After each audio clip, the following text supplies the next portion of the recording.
माझे चुलते आदरणीय प्रकाशरावजी चव्हाण साहेब त्यांनी सुद्धा आम्हाला मनापासून सांगितलेलं आहे की मी आता सगळीच एकीकडे कुटुंब एकत्रित व्हायल्यात आणि माझंही कुटुंब एकत्रित करण्यासाठी मी माझ्या कुठेतरी वडलोपार्जित नक्की आमच्या आजीची किंवा आजोबांची पुण्याई असेल आज 15-20 वर्षानंतर आम्ही एकत्रित यायला लागलोय हे कारण आहे.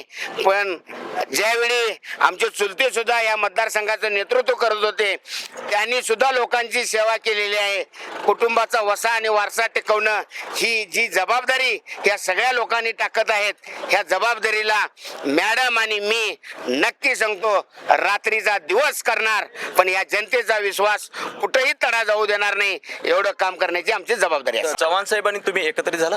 होय झालेला आहे. झालेला आहे. 2 दिवसात उद्या परवा दिवशीपर्यंत जाहीर करून टाकतील म्हणजे झालेला आहे फायनल. आम्ही डिजिटल वरती चव्हाण साहेबांचा फोटो टाकलाय. जाहीर झाल्याशिवाय कोण फोटो टाकू देत नसतंय त्याच्यामुळं अंतर मनातून चव्हाण साहेब आहेत. आज तुमच्या प्रचारात उतरणार? हो उद्या परवा दिवशी उतरतील. जरा गावात देवाचा दिन कार्यक्रम चालू असल्यामुळे त्याच्यात आहेत. 2 दिवसानंतर संपूर्ण कुटुंब आमचं प्रचारात उतरणार आहे. काय वाटते जनता सोबत होती आता काका सोबत असणार आहेत? सगळ्यात मोठं समाधान आहे. भाऊबंदकीच्या लढाईत कशाला जीवन बर्बाद करून घ्यायचं. चांगली गोष्ट झाली. उरलेलं जीवन दोघांनी मिळून जनतेची सेवाच करायची आहे आणि ती करत राहू. राज्यात झालं ते चन्नकुपीत झालेलं आहे. दोन्ही चव्हाण एकत्रित झालेले